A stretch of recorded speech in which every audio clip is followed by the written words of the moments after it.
Good morning, Wabash. Good morning. Giving today's chapel talk is Dr. Kubiak. David Kubiak is a professor in the Wabash Classics Department. He was educated at Loyola University of Chicago and Harvard University, and came to Wabash in 1979, his first and only academic appointment. He writes on Latin literature, especially the poetry of Cicero. His current project is a second edition of his commentary on Lucian 9 in the Bryn Mawr commentary series. In addition, Professor Kubiak is a classical singer and has appeared as a baritone soloist with the Lafayette and Indianapolis Symphonies and the Bloomington Early Music Festival. Giving his talk titled, Never Apologize, Never Explain, Dr. David Kubiak.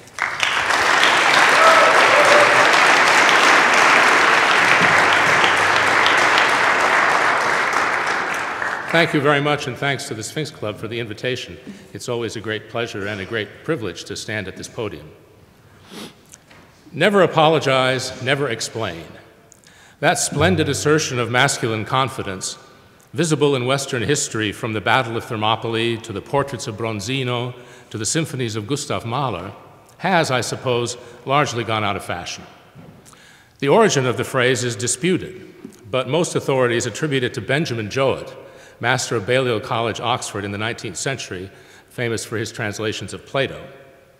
Never apologize, never explain was the advice he gave to generations of undergraduates as they went out to make their careers in Victorian England and the British Empire.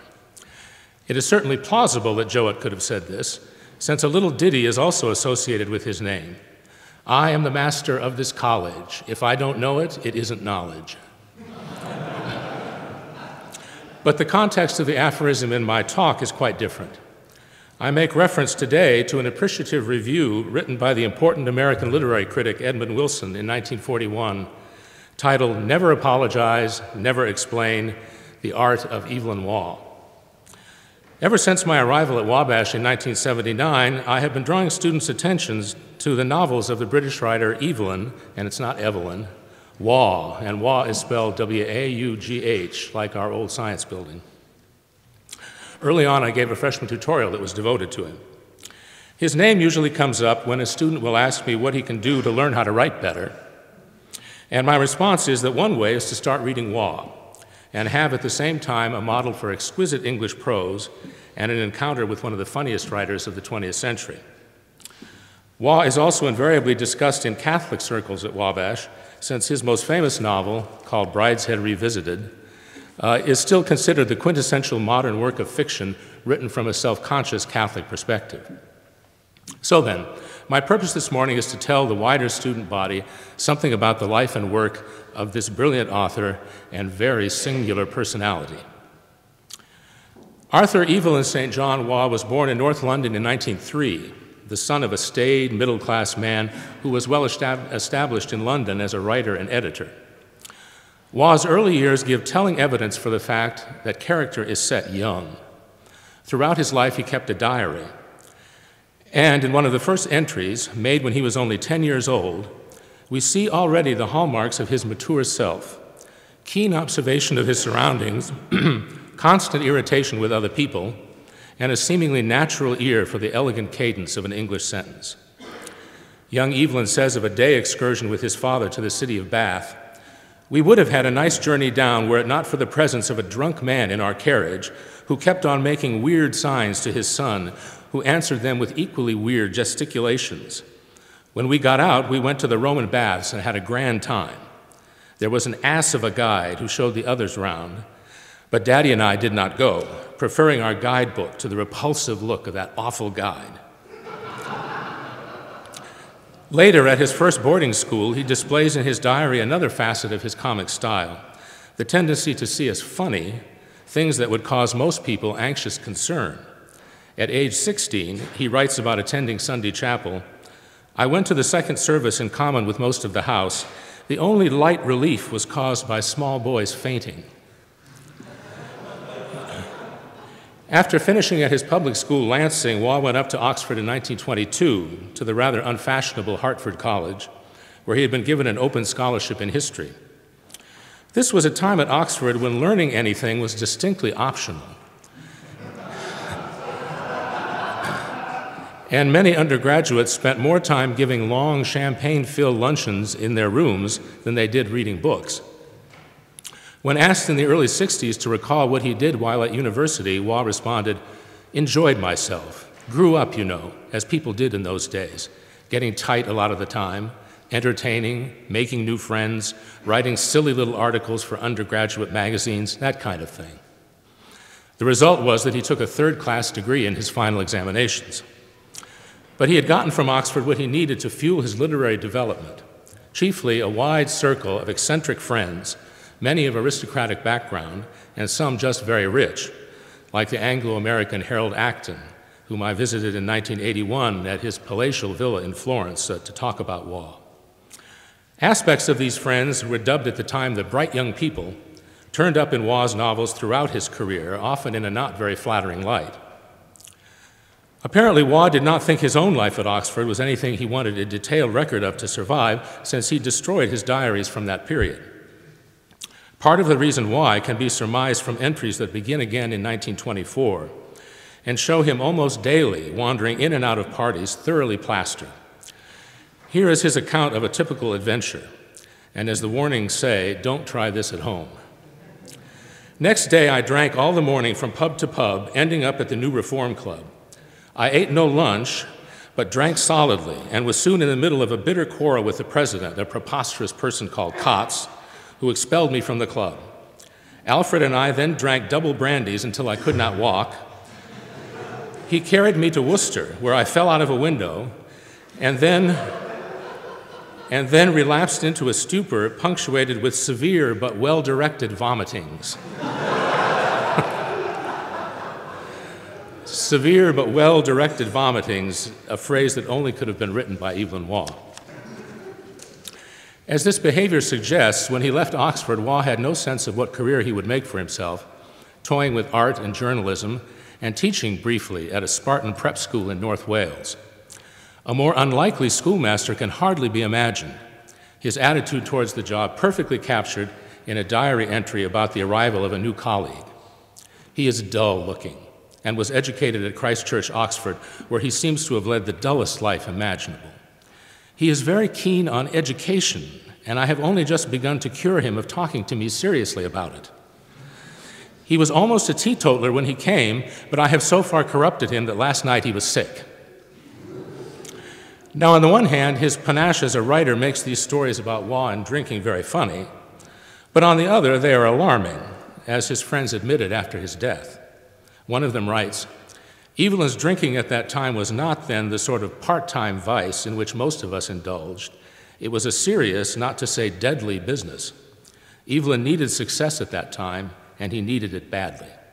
He was soon to have it."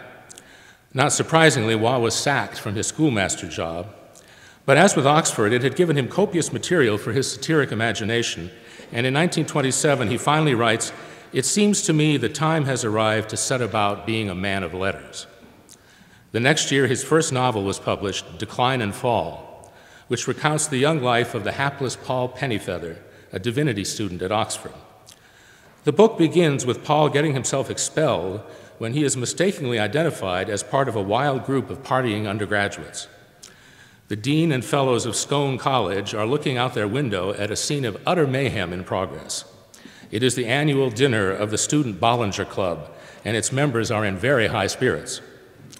As it turns out, the college administration is in fact rather pleased at this disturbance, since in their university system, which levied financial penalties for student infractions, it will ultimately mean better wine for them at high table. I quote, "The fines," said Mr. Sniggs, gently rubbing his pipe along the side of his nose. "Oh my, the fines there'll be after this evening." We then learn what these fines will subsidize. I quote again.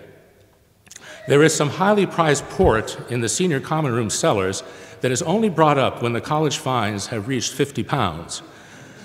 We shall have a week of it at least," said Mr. Postlethwaite, "a week of Founder's Port." "It'll be more if they attack the chapel," said Mr. Sniggs. "Oh, please God, make them attack the chapel." Decline and Fall was both a critical and popular success, and the youthful writer made a tidy sum of money from it. It is recounted that at this time he would arrive at parties in a Rolls Royce and offer to take people wherever they wanted. I drive in a big flashy car because I am nouveau riche, he would say in a loud voice, revealing another aspect of his comic imagination, to take behavior that would be considered by most people undesirable or inappropriate, practice it to perfection, and then incorporate it into his personality. The same year also brought a change in his personal life. Without much thought on either of their parts, he was married to the Honorable Evelyn Gardner, a niece of the Lord Carnarvon who discovered King Tut's tomb. Since in England Evelyn is both a boy's and a girl's name, their friends used to call them he Evelyn and she Evelyn to distinguish them in conversation. But that necessity did not last long, since a year after their marriage, Waugh came home to find a note from his wife saying that she had eloped with another man. The psychological damage of this betrayal was in some ways permanent, but it did not noticeably affect the mood of his next book, Vile Bodies, the quintessential satire of the bright young people's frantic and superficial lives. The novel's heroine is called the Honorable Agatha Runcible, who in unpleasant circumstances is given to saying things like, "How too sick-making." Waugh describes the social whirl in which Agatha was swept up. What a lot of parties, masked parties, savage parties, Victorian parties, Greek parties, Wild West parties, Russian parties, circus parties, parties where one had to dress as somebody else, almost naked parties in St. John's Wood. Agatha had heard someone say something about an independent labor party and was furious she had not been invited.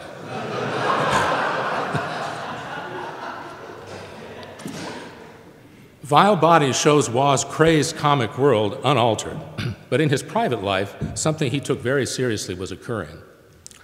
When in the last century a certain kind of European intellectual could make no sense out of life and despaired of finding any permanent happiness in it, there was a tradition of his doing one of two things, becoming either a Marxist atheist or a Roman Catholic.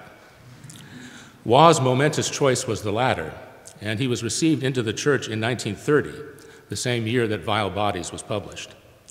It was a high counter-Reformation triumphalist vision of Catholicism that attracted him, as he wrote many years later reflecting on his conversion. Those who have read my works will perhaps understand the character of the world into which I exuberantly launched myself. 10 years of that world sufficed to show me that life there, or anywhere, was unintelligible and unendurable without God. The conclusion was obvious. The question now arises, why Rome? It was self-evident to me that no heresy or schism could be right and the Roman Church wrong.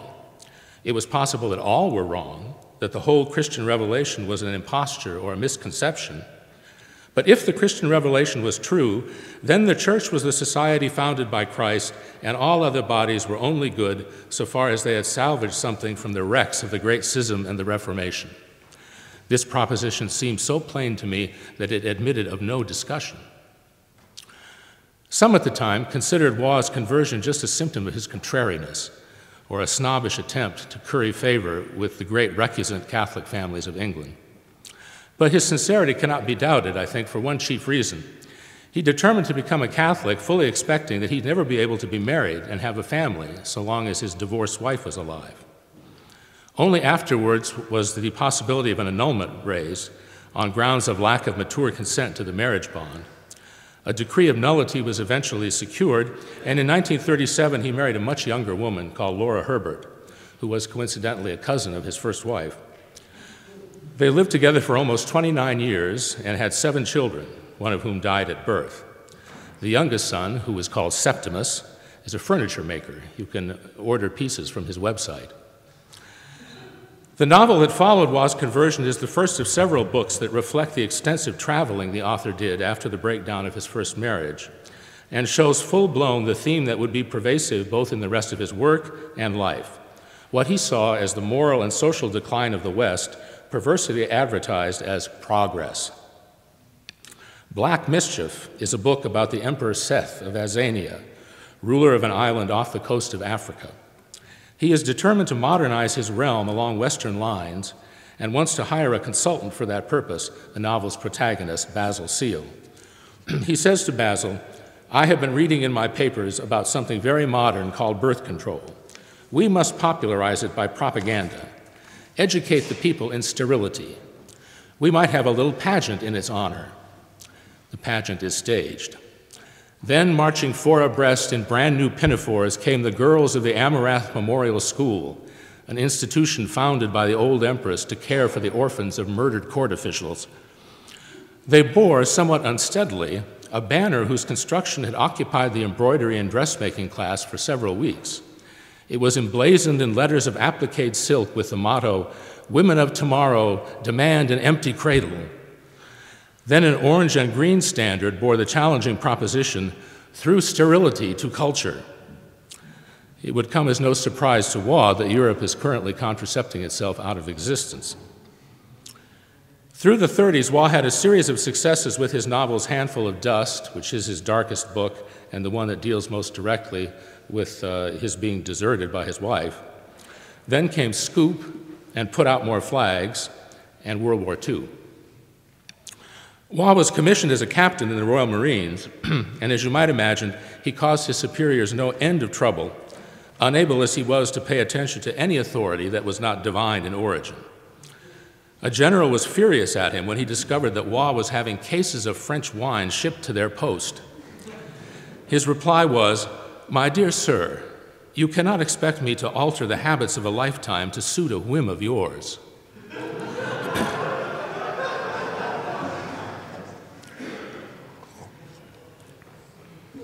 The Army was only too happy to be rid of him when he applied for a leave to write a book whose outline had been gradually developing in his mind. The work in question was very different from what he had done previously, and it turned out to be the most celebrated, if not perhaps the best, of his novels, Brideshead Revisited. I'll be reading it with some fellows at the Newman Center this semester, and I invite anybody who's interested to join us. Brideshead is a house, the ancestral seat of the Marquis of Marchmain, whose younger son, Sebastian, meets at Oxford the book's narrator, Charles Ryder, and the two become great friends. The first half of the novel is one of the classic narratives of life at college, albeit a far from typical life, peopled with exotic aristocrats and marked by a richly dramatic religious theme that eventually brings all the main characters together in the Catholic Church. To give a sense of the book's lush style, I will read a passage describing Charles and Sebastian's wine tasting experiments when they are alone together at Brideshead. We had bottles brought up from every bin, and it was during those tranquil evenings with Sebastian that I first made a serious acquaintance with wine and sowed the seed of that rich harvest which was to be my stay in many barren years. We would sit, he and I, in the painted parlor with 3 bottles open on the table and 3 glasses before each of us. Sebastian had found a book on wine tasting, and we followed its instructions in detail. We filled a third of the glass, swirled the wine around, nursed it in our hands, held it to the light, breathed it, sipped it, filled our mouths with it, and rolled it over the tongue, ringing it on the palate like a coin on a counter, tilted our heads back, and let it trickle down the throat. Then we talked of it, and nibbled biscuits, and passed on to another wine, and then back to the first, and then one on to another, until all 3 were in circulation, and the order of glasses got confused, and we fell out over which was which, and we passed the glasses to and fro between us until there were 6 glasses, some of them with mixed wines in them which we had filled from the wrong bottles, till we were obliged to start again with 3 clean glasses, and the bottles were empty, and our praise of them wilder and more exotic. "Ought we to be drunk every night?" Sebastian asked one morning. "Yes, I think so." "I think so too." I have always found Brideshead a beautiful and moving book, and again, I invite any students who are interested in reading it with us to join us at the Newman Center. We actually start tonight. Brideshead had a very mixed critical reception. Edmund Wilson, who had admired his early work, absolutely detested the book. But it enjoyed a significant commercial success, which led to Waugh traveling to Hollywood to negotiate for the movie rights. Nothing came of this, paradoxically because of opposition from the Catholic Legion of Decency. There's adultery in the plot. But Waugh's trip did give him the inspiration for his next book. He became fascinated with the famous Forest Lawn Cemetery, where many movie stars are buried, and which he saw as epitomizing everything vulgar and spiritually barren about secular America. All the sad majesty of the end of earthly life was denied at Forest Lawn, submerged in a morass of euphemism and meaningless sentimentality. Waugh's satire of the place is called The Loved One, which is what dead people are referred to in the book. The bereaved are the waiting ones. The cemetery is Whispering Glades, founded by the dreamer, Wilbur Kenworthy. At the entrance, an inscription in marble recounts his inspiration. The dream. Behold, I dreamed a dream, and I saw a new earth sacred to happiness. There, amid all that nature and art could offer to elevate the soul of man, I saw the happy resting place of countless happy loved ones. And I saw the waiting ones who still stood at the brink of that narrow stream that now separated them from those who had gone before. Young and old, they were happy too. Happy in beauty, happy in the certain knowledge that their happy loved ones were very near, in beauty and happiness such as the earth cannot give. I heard a voice say, "Do this," and behold, I awoke, and in the light and promise of my dream I made Whispering Glades. Enter, stranger, and be happy. The book is Waugh's acid satire at its best, which he often achieves by juxtaposing euphemistic speech with the grotesque. Consider these remarks from the mortuary's beautician when she encounters another clueless British protagonist while he is arranging a funeral for his friend who had hanged himself with his suspenders. "Oh," she said, "pardon me, aren't you the friend of the strangulated loved one in the orchid room?" My memory's very bad for live faces. Did the loved one pass over with a rope? No, braces, what you call suspenders. That should be quite easy to deal with. Sometimes a permanent line is left. We had a loved one last month who passed over with electric cord. Nothing could be done about that. We had to wind a scarf right up to the chin. But suspenders should come out quite satisfactorily. Waugh also took notice of American racism in this novel, which he exposed in a short dialogue between the two characters. "I presume the loved one was Caucasian." "No, why did you think that? He was purely English." "English are purely Caucasian, Mr. Barlow. This is a restricted park. The dreamer has made that rule for the sake of the waiting ones. In their time of trial, they prefer to be with their own people." Waugh remained a prolific writer in many genres, but the rest of his life was also, in a sense, a time of trial. He was deeply disillusioned when, at the end of the war, half of Christian Europe was handed over to atheistic totalitarian regimes. Liberal social policies in England were an irritant, and his health deteriorated due to a lifetime of bad habits, which included medicating himself for chronic insomnia. He used a Victorian sleeping potion called chloral hydrate, which he mixed in tumblers full of whiskey and creme de menthe to mask the foul smell. In a short autobiographical novel of 1957, he is remarkably candid in describing himself. About the book's main character, he says, "His strongest tastes were negative. He abhorred plastics, Picasso, sunbathing, and jazz, everything, in fact, that had happened in his own lifetime. But, shocked by a bad bottle of wine, an impertinent stranger, or a fault of syntax, his mind, like a cinema camera, trucked furiously forward to confront the offending object. He offered the world a front of pomposity mitigated by indiscretion that was as hard, bright, and antiquated as a cuirass." Indeed, Waugh's rudeness could be astonishing. Asked by an interviewer why he lived in the country when he had no taste for rural pursuits, he answered, "I live in the country to avoid talking to people like you." He disliked all of his children, and says so often in his diaries. And when his wife had reached the end of a pregnancy, he would leave for his London club and send a telegram congratulating her on giving birth.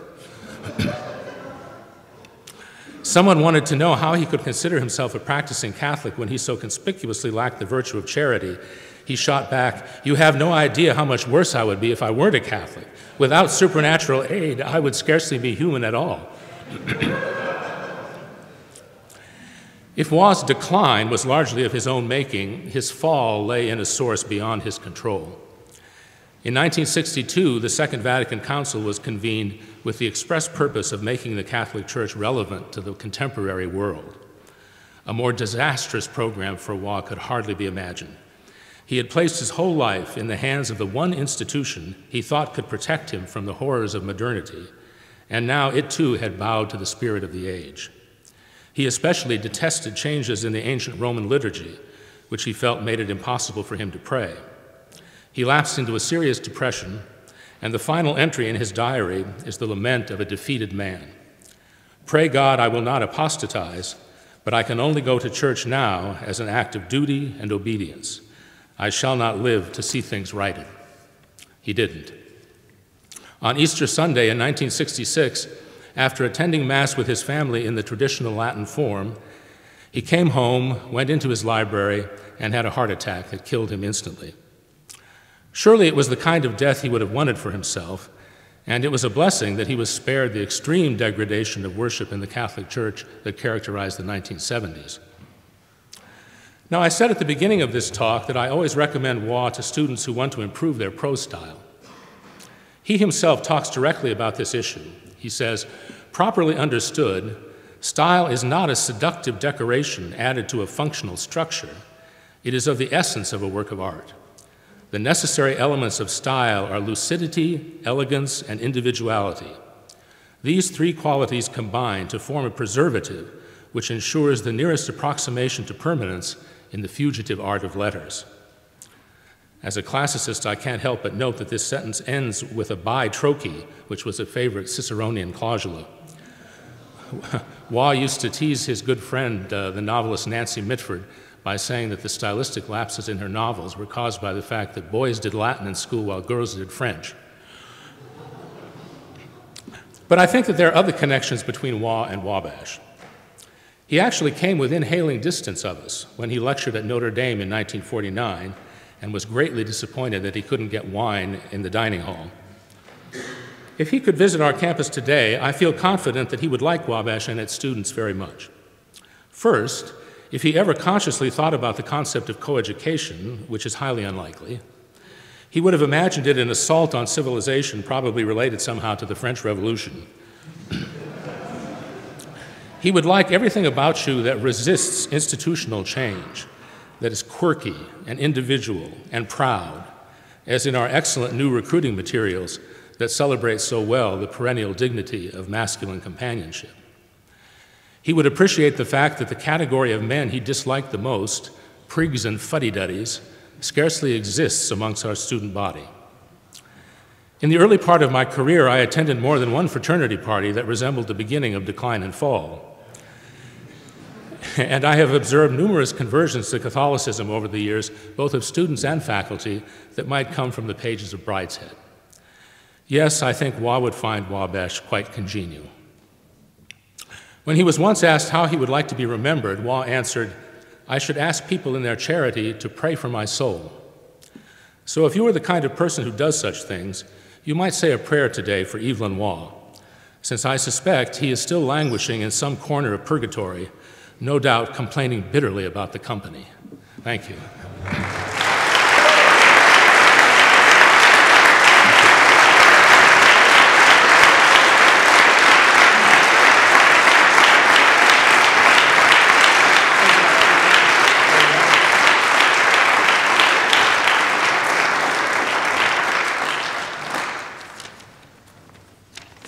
All right, just a few brief announcements. TGIF will be at Lambda Chi.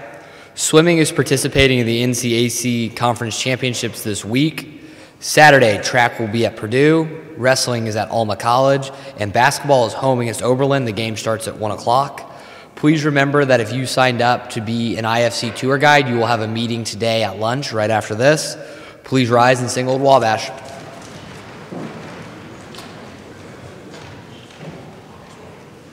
Da da da da da da da da da da da.